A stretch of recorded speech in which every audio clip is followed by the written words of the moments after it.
dan yang berpusat pada murid. Telah hadir di tengah-tengah kita Bapak Yudi Herman, MPD. Beliau adalah Widyaprada, ahli Madya, dan juga Kasub Pokja PGP, Direktorat KSPSTK, Kemdikbud Ristek, bidang implementasi dan komunitas praktisi. Kita beri aplaus untuk Pak Yudi. Terima kasih. Kemudian sebelum itu Pak Yudi ini pernah menjadi Kepala Seksi Program dan Evaluasi di LPPKS gitu Pak. Jadi ketemu Pak Yudi rasanya seperti reuni 10 tahun yang lalu. Kemudian beliau juga pernah menjadi Kasih Peningkatan Kompetensi. Narasumber kedua adalah Bapak Darmadi, SPD MPD. Beliau adalah Kepala Balai Besar Guru Penggerak Provinsi Jawa Tengah. Bapak pasien, di tengah-tengah kita. Masa di kaosnya ada tulisan Kabupaten Brebes. Kepala Balai Besar Guru Penggerak. Sebelum takut hilang. Beliau pernah menjadi pengajar praktik. Harus gitu Bapak Ibu. Ya, beliau pernah menjadi pengajar praktik, pernah menjadi Kepala Dinas Pendidikan Kabupaten Temanggung. Ya, kemudian Kepala Sekolah, sebuah pengalaman yang luar biasa lengkap. Baik, kami sampaikan Pak Yudi dan Pak Darmadi waktu untuk paparan kurang lebih 15 menit untuk Pak Yudi dan juga 15 menit untuk Pak Darmadi. Nanti akan kita buka sesi tanya jawab yang lebih banyak supaya bisa memberikan insight bagi para guru penggerak di Jawa Tengah. Supaya lebih efektif, kami beri waktu yang pertama untuk Pak Yudi Herman, MPD, untuk memaparkan materi. Silahkan Pak Yudi.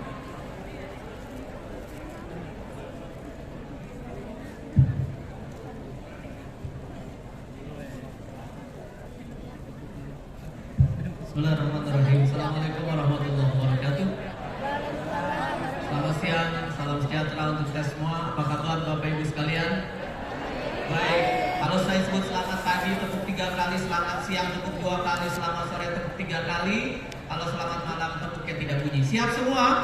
Ya, selamat pagi, selamat siang, selamat malam. Selamat malam. Fokus, fokus, fokus. Guru penggerak itu kata kuncinya adalah fokus. Siap? Sekali lagi kita coba. Selamat sore.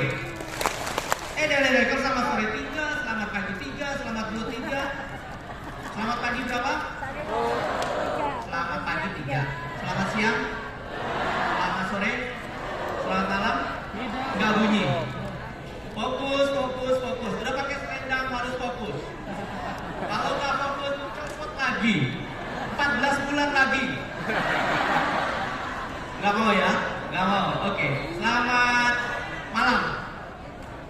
Selamat malam. Selamat pagi. Cakep. Padahal nggak tangguh. Selamat siang. Selamat sore. Selamat pagi. Selamat sore. Selamat malam.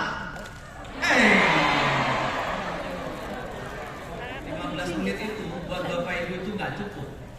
Nggak berarti apa-apa, karena sebetulnya yang paling mantap itu adalah 14 bulan Bapak Ibu yang paling mantap.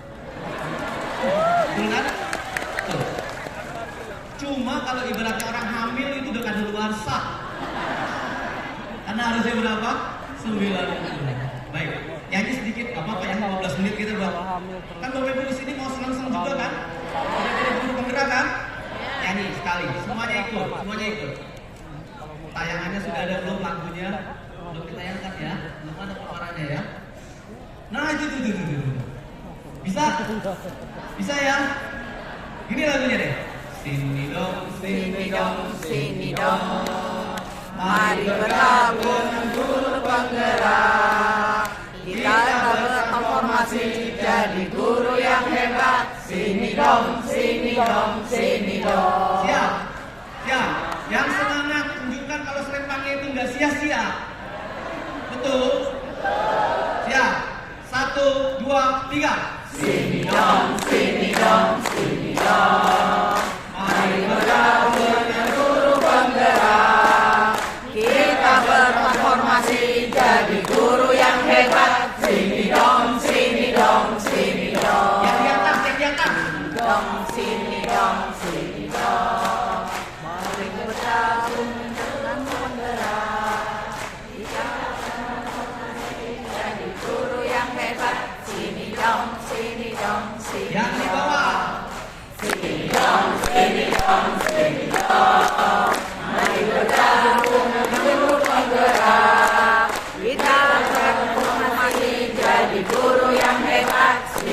Semua.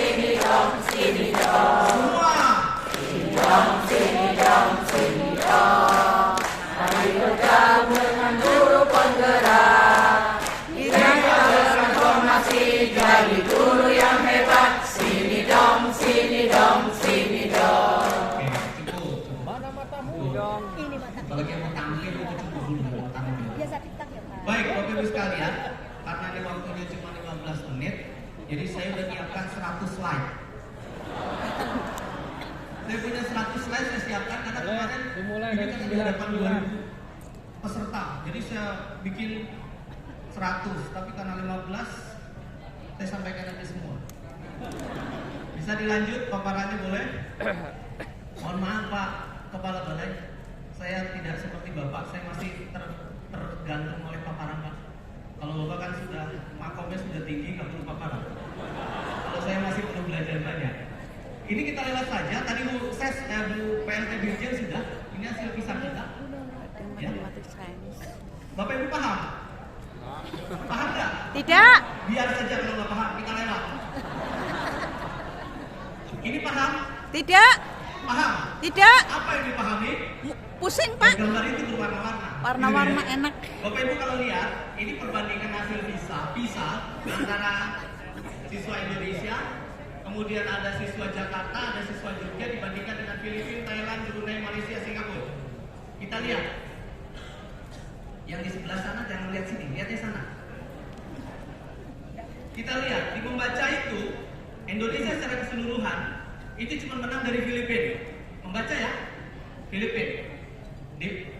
Siswa Jakarta sama Jogja itu ada di atas Brunei. Ternyata Indonesia itu di bawah Brunei, Bapak Ibu sekalian membacanya. Waduh. Ya, matematik Indonesia lebih tinggi daripada Filipina. Jakarta lebih tinggi, Jogja lebih tinggi.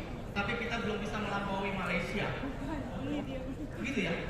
Ini adalah kondisi kita Bapak Ibu sekalian. Jadi keberadaan Bapak Ibu sekalian yang sudah berselempang ini membuat Indonesia semakin punya semakin cerah harapannya. Makanya Bapak Ibu angkatan 4 setelah ini, kalau kemarin cuma 14 bulan jangan bilang lama. Karena yang lebih lama lagi adalah Bapak Ibu mengimplementasikan lebih lama dan perlu energi yang kuat. Tadi saya melihat Pak Kepala Balai itu menyelempangkan Pak Kepala Balai. Pak, saya melihat sepintas itu Pak Kepala Balai itu berkaca-kaca matanya. Bukan berkaca matanya. Berkaca-kaca matanya. Kenapa?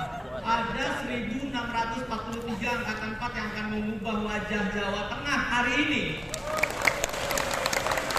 Kalau misalkan Bapak Ibu nggak melakukan perubahan, momentum hari ini sia-sia.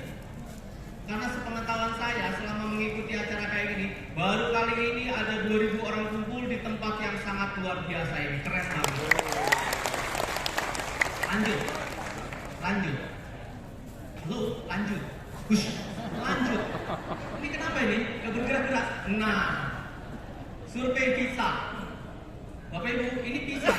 PISA melakukan survei tahun 2018. Mengatakan begini. 68% guru kurang memberi tanggapan terhadap proses belajar mereka di banyak pelajaran.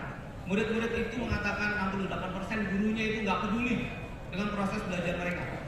Kayak yang tadi itu, bapaknya itu cuma ngasih tolong kerjakan halaman 79, ketika sudah diisi, kumpulkan selesai. Terus 60% guru bahasa Indonesia tidak pernah atau hanya di beberapa pelajaran memberikan bantuan secara langsung kepada murid yang kesulitan memahami materi. Murid-muridnya bilang kayak gitu. Survei dilakukan kepada siswa yang berusia 15 tahun. Ya, 15 tahun. Jadi anak-anak SMP ya. Mereka udah mulai berpendapat. Lanjut. Oke. Peran kepemimpinan. Kata kuncinya adalah instructional leadership. Bapak Ibu sekalian, di Permen 40, kalau itu kita gunakan dan semuanya Bapak Ibu memenuhi syarat, maka Jawa Tengah ini punya stok 1643 orang calon kepala sekolah. Kenapa tepuk tangannya nggak semangat tuh ditunjuk kepala sekolah? Ada apa sih sebetulnya? Ada apa Bapak Ibu sekalian? Takut jadi kepala sekolah? Gak berani jadi kepala sekolah? Berani nggak? Enggak. Waduh, Indonesia itu investasi buat Bapak Ibu. Kalau tadi bilang 14 juta satu orang, angkatan 4 itu totalnya 7.953 orang kali 14 juta. Berapa coba kalau Bapak Ibu hitung? Banyak, betul. Matematika Bapak Ibu bagus. Bagus banget. Ya, sejumlah uang itu kita investasikan agar Bapak Ibu kemudian suatu saat memimpin sekolah dengan paradigma baru. Jadi ketika kepala dinas menunjuk, bupati menunjuk Bapak Ibu jadi kepala sekolah, jangan pernah mundur. Ya. Berani? Berani. Pak kepala dinas yang hadir di sini tolong dengarkan. Berani jadi kepala sekolah? Berani. Angkat sekarang, Pak. Angkat sekarang. Diangkat aja gitu ya. Banting apa ya? Ya, kenapa? Kalau Bapak Ibu jadi kepala sekolah, yang akan berubah tentu adalah kelasnya berubah. Karena Bapak Ibu jadi seorang pemimpin pembelajaran. Anak-anak berubah, anak-anak jadi senang dengan sekolah. Kepala dinas nggak pusing. Kenapa? Semua guru-guru yang jadi guru-guru penggerak yang jadi kepala sekolah punya inisiatif, akan berkolaborasi dan memiliki asset based thinking. Masih ingat itu ABT? Masih ingat? Jadi jangan pernah minta ke dinas, Pak, saya kurang ini, saya kurang itu, saya kurang ini. Enggak. Berpikirlah berdasarkan aset yang kita punya. Pak, Bapak Ibu kepala dinas, kalau ngangkat teman-teman ini jadi kepala sekolah, tidak akan menyulitkan, karena akan berpikir sesuai dengan aset yang dimiliki. Kalau saya sekarang ini, mohon maaf Pak Kepala Balai, saya cuma komporin Bapak Ibu aja. Saya cuma komporin Bapak Ibu aja ya. Nggak ada materinya, lanjut. Lanjut. Iya. Terus, lanjut. Kita lanjut aja, terus. Balik. Bapak Ibu sekalian, peran pemimpin pembelajaran 1, murid akan belajar dengan baik apabila pemimpin sekolah dapat mewujudkan lingkungan belajar yang aman, terbuka, dan suportif. Itu berpihak pada murid. Jadi kalau Bapak Ibu nanti diangkat jadi kepala sekolah, nggak bisa bikin lingkungan aman. Tadi Bu Kepala Bu PLT 41% dibullying. Berarti sekolah kita belum aman. Belum terbuka. Terbuka itu misalnya yang teman-teman yang punya punya kehususan, nggak bisa sekolah dengan tenang, tidak inklusif, itu berarti nggak aman. Nggak suportif, nggak mendukung, termasuk gurunya nggak mendukung, itu berarti kepala sekolahnya juga. Lanjut, yang lainnya nanti baca aja Bapak Ibu sekalian aja. Saya kan dikejar-kejar kereta. Udah cuma 15 menit, ini slide ketiga dari 100. Lanjut saja. Ini, tolong dibaca Bapak Ibu sekalian. Ini kriteria pemimpin pembelajaran. 1, harus berkarakter pembelajaran seumur hidup. Jadi Bapak Ibu setelah selesai 10 modul jangan berhenti. Masih ada PMM. Di PMM itu dibuat, buka lagi, baca lagi. Siapa sekarang tunjuk tangannya? Siapa yang sekarang Bapak Ibu sudah baca 100 modul di PMM? Sudah di 100. Kemudian ada yang sudah 100 modul kemudian luar biasa. Ada sertifikat nggak sekarang kita kasih? Nggak ada ya? Siapa yang sudah sampai 200 modul? Dalam mimpi, Pak? Dalam mimpi? Iya. Siapa yang sudah 10? Sudah baca 10? Luar biasa. Bisa Kalau saya 10 tuliskan, kapan? 10 judulnya apa isinya? Aduh, ketur. Itu lebih repot lagi jawabnya. Isinya cuma halaman 1, kata pengantar. Lanjut. Oke, yang kedua. Belum. Balik. Yang kedua, memutakhirkan pemahaman. Bapak Ibu jangan berhenti ya, mutakhirkan pemahaman. Kalau kemarin ada yang gaptek IT, ada yang dibantu dengan anaknya, ada yang dibantu dengan keponakannya, mulai hari ini camkan, jangan pernah dibantu lagi oleh siapapun. Masalahnya laptop saya udah lama, beli yang baru. Minta sama siapa? Minta sama siapa biayanya? Oke, lanjut. Yang ketiga, balik ya. Mengadaptasi, menjadi coach, menjadi pendengar. Bapak Ibu sekalian, mulai hari ini Bapak Ibu yang sudah dilantik jadi GP Angkatan 4 harus jadi pendengar yang baik. Pendengar yang baik, dengarkan murid mau apa. Makanya kita berpihak pada murid. Jangan murid mendengarkan kita, udah nggak nyaman. Ntar Bapak bilang, saya juga nggak mau dengerin Bapak, nggak mau dengerin murid. Siapa sekarang yang dengerin saya? Siapa?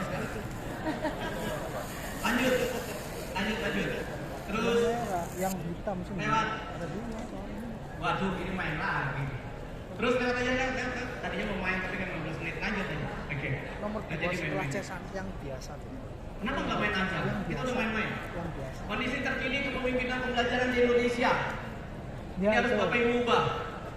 41% pekerjaan dilakukan oleh kepala sekolah berkutat pada pengelolaan sumber daya manusia, perencanaan dan pelaporan. Cenderung melakukan pekerjaan yang erat kaitannya dengan kepatuhan kepada regulasi. Betul. Betul.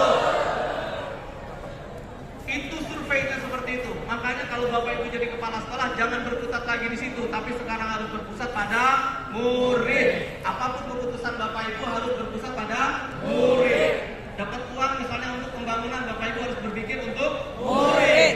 Jadi dalam pikiran Bapak Ibu mulai bangun adalah murid, murid, murid. Memikirkan guru, bukan memikirkan gurunya, tapi memikirkan bagaimana murid terlayani oleh guru Bapak Ibu. Itu ya. Oke, lanjut. Ini kelihatannya yang video ini senang nyuting saya ini. Oke, lanjut. Nah, ini penekanannya. Kepala sekolah kita itu saat ini adalah punya kekhawatiran melanggar aturan. Jadi ketika dia ingin berinovasi, ketika ingin berimprovisasi, selalu ada pikirannya, nanti saya kalau melanggar akan. Itu takut. Tapi sekarang enggak. Lakukan Bapak Ibu. Kita tidak akan melanggar aturan. Karena kita sekarang bukan lagi pada administrasi, bukan lagi pada manajemen, tapi fokus kita adalah pada murid. Oke, lanjut. Terus ini, perhatikan ini Bapak Ibu sekalian, untuk semua kita. Anda tidak dapat meningkatkan sekolah tanpa pemimpin. Kalau yang sekarang ada PLT definitifkan saja. Maaf nih, Bapak Ibu Dinas. Kalau sekarang punya PLT definitifkan saja. Karena di Permen 40 itu nggak ada PLT. Di Permen 40 itu sudah definitif. Kenapa? Karena guru yang tidak punya sertifikat kedua ini asal dia sudah punya sertif boleh diangkat. Pelarangan. Gimana? Ya. Pelarangan definitif. Jadi Anda tidak dapat meningkatkan sekolah tanpa pemimpin. Memilih pemimpin sekolah adalah yang terpenting. Kepala sekolah berkinerja tinggi, fokusnya adalah kepemimpinan instruksional dan seterusnya. Lanjut. Yang lokal. Iya. Lanjut. Kurikulum. Yes, lanjut. Nah, ini perjalanan Bapak Ibu, kita bernostalgia saja. Nostalgia. Saya yakin di antara Bapak Ibu sudah ada yang lupa. Bukan saya yakin Bapak Ibu masih ingat. Karena harusnya Bapak Ibu senang. Saya yakin Bapak Ibu masih ingat. Bapak Ibu senang kan? Senang. Tapi kalau dibilang, saya yakin Bapak Ibu pasti ada yang lupa. Iya kan? Iya, apa? Normal. Bapak Ibu sudah merubah diri sendiri? Sudah. Berapa modul untuk merubah itu? Berapa modul untuk merubah diri sendiri? Jumlahnya aja ingat gak sih? Saya jadi gemes nih. Berapa untuk merubah diri sendiri? Berapa modul? 1. Ada 3 paket modul. Paket 1 berapa modul? 4. Iya, alhamdulillah. Untuk jumlah itu udah cukup 4 gitu ya. Saya senang itu sebagai Pokja PGP, senang Bapak Ibu masih ingat minimal jumlahnya. Minimal jumlah, gak usah yang susah dulu. Paket 2 berapa modul? 3. Paket 3 berapa modul? 3. Semuanya berapa modul? 10. Loh. Ada 9 itu gimana ceritanya? 10 modul. Ya, oke. Lanjut. Bapak Ibu sudah dibekali. 1 dibekali paradigma dan visi guru penggerak. Bapak Ibu bicara filosofi, bicara nilai, bicara visi. Praktik pembelajaran berpihak pada murid. Pembelajaran yang berpihak pada murid, pembelajaran sosial, emotional learning coaching. Bapak Ibu juga bicara tentang pengambilan keputusan. Jadi kalau Bapak Ibu saat ini diangkat jadi kepala sekolah sudah lengkap. Mulai dari diri berubah, kelas berubah, sekolah berubah. Paradigma kita ubah. Jadi mulai dari perubahan diri sendiri. Lanjut. Ini Bapak Ibu kalau jadi pemimpin pembelajaran, tolong lakukan ini. Pengambilan keputusan, pengelolaan sumber daya, dan pengelolaan yang berdampak pada murid. Oke? Baik. Tapi juga saya jadi. Lanjut.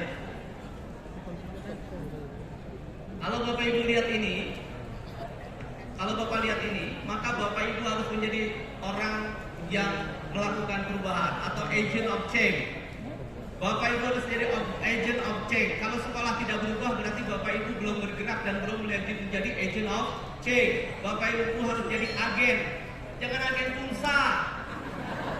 Pak bisnis agen pulsa, agen minyak, agen gas. Giliran Bapak Ibu jadi guru penggerak, sudah agen perubahan nggak pernah berubah. Bertransformasi menjadi guru yang hebat. Bapak Ibu udah hebat? Jawab ya dari hati nurani Bapak Ibu. Sekarang saya mau dengar suaranya secara keseluruhan. Bapak Ibu sudah hebat? Belum. Bapak Ibu sudah hebat? Belum. Gak apa-apa, gak apa-apa. Hebat adalah sebuah proses. Hebat itu bukan kesempurnaan, tapi hebat adalah sebuah proses. Kita nggak pernah bisa menjadi hebat kalau prosesnya tidak kita lakukan. Superman aja, kalau nggak pakai baju Superman, nggak bisa terbang. Yang saya tahu itu dia, kalau di film itu pasti buka baju baru terbang. Tapi nggak pernah dia pakai pakaian jas kemudian terbang, nggak pernah ada ceritanya. Ya kan? Ya. Guru, Bapak Ibu harus mandiri. Mulai sekarang Bapak Ibu nggak boleh tergantung dari dinas pendidikan. Sudah ke kantor dinas bilang, Pak, ada anggaran nggak buat melatih saya? Gitu ya Pak? Masih ada gitu nggak Pak di tempat Bapak? Masih ada Pak? Ingat ya, ini dari dinas saya bicara Bapak Ibu mewakili. Masih ada yang datang ke dinas, tok Pak, Assalamualaikum. Ada apa Pak? Ada nggak anggaran buat saya pelatihan? Nggak lagi Bapak Ibu sekalian. Nggak, mulai hari ini jangan kayak gitu lagi guru penggerak. Guru penggerak malah bilang, Pak, saya ingin melatih teman-teman. Saya punya sumber daya ini, saya punya ini, saya punya ini. Saya cuma butuh Bapak menyampaikan ke semuanya untuk melakukan ini. Wih, cakep itu namanya guru penggerak. Jangan lagi Bapak Ibu datang ke sana apalagi bilang ini, Pak, ada dana nggak buat saya pelatihan? Udah Pak, jangan dikasih Mas, sekarang jangan dikasih. Saya provokasi teman-teman Bapak Ibu dinas jangan pernah dikasih sekarang. PMM itu ada ribuan, Bapak belajar mandiri. Bapak bisa kontak teman-teman di kabupaten lain. Ada bahan baru nggak? Ada. Yuk kita nge-zoom. Yuk kita jimit. Yuk kita kumpul. Yuk kita belajar. Gak ada lagi kayak gitu. Gak ada yang dulu. Gak ada mulai dulu.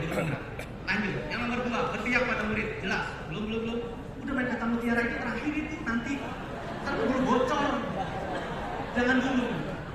Berpihak pada murid, melakukan manajemen pembelajaran, inovasi pengembangan, dan target perubahan Bapak Ibu adalah Bapak Ibu menjadi agent of change, Bapak Ibu menjadi guru yang seperti itu. Target perubahannya adalah pelayanan prima. Siapa yang dilayani? Murid. Berarti murid harus mendapatkan pelayanan prima. Peserta didiknya mengembangkan potensi dan menghadapi masa depan. Itu tugas Bapak Ibu. Menjadi pemimpin pembelajaran itu. Nggak ada tugas yang lain. Nggak ada. Oke? Baru kita ke kata-kata mutiara. Ini yang terakhir. Bapak Ibu, mengakhiri saya paparan 15 menit yang terengah-engah ini, saya ingin kasih kata-kata mutiara. Mudah-mudahan benar mutiara. 1. Guru biasa. Itu memberitahukan. Guru biasa. Memberitahukan. Kalau Bapak Ibu masih suka memberitahukan, Bapak Ibu masih jadi guru biasa. Guru baik menjelaskan. Guru baik menjelaskan. Nah, guru ulung memeragakan, guru hebat mengilhami. Kalau Bapak Ibu jadi guru hebat, menjadilah guru yang mengilhami.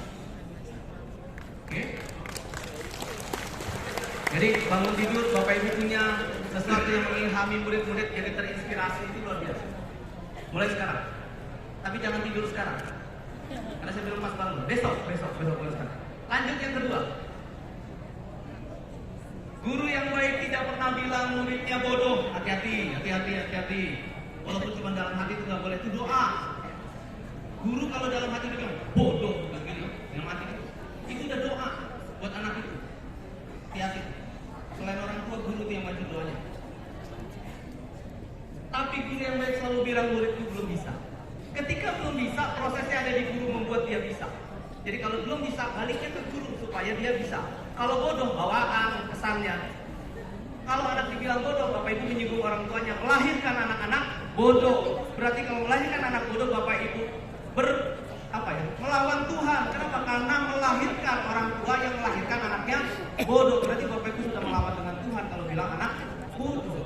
Tapi kalau anak belum bisa, kembali ke kita. Kita yang harus membisahkan mereka. Yang ketiga. Orang hebat bisa melahirkan beberapa karya bermutu tetapi guru yang baik itu dapat melahirkan ribuan orang-orang hebat. Bapak Ibu pejabat dinas yang ada di depan ini, kalau bukan karena gurunya guru-guru yang hilang, kalau bukan karena guru-gurunya yang bermutu, nggak ada orang-orang hebat di sini. Gitu ya, Bapak Ibu guru-guru hebat itu karena dulunya punya guru-guru bermutu. Jangan bilang guru-guru kita yang bermutu kolot, enggak. Mereka guru bermutu pada zamannya. Bermutu pada zamannya. Nah, Bapak Ibu harus bermutu pada zaman sekarang, bukan zaman dulu. Kalau Bapak Ibu balik lagi ke sana, berarti Bapak Ibu kembali lagi ke zaman dinosaurus. T-Rex. Yang terakhir kayaknya ini, kata-kata pikiran terakhir. Siswa tidak membutuhkan guru yang sempurna. Ingat Bapak Ibu, ingat. Siswa tidak membutuhkan guru yang sempurna. Siswa membutuhkan seorang guru yang bahagia. Siapa yang akan membuat mereka bersemangat untuk datang ke sekolah dan menumbuhkan kecintaannya untuk belajar? Jadi kalau guru masuk ke kelas mukanya udah cemberut, mikirin utang, mikirin apapun, percaya muridnya nggak akan gembira, percaya. Jadi sekali lagi Bapak Ibu camkan itu, siswa tidak muluk-muluk mintanya ke Bapak Ibu, tapi siswa cuma ingin mereka bahagia, mereka. Fauzan tadi apa kecil? Sama kecil. Sama kecil ya.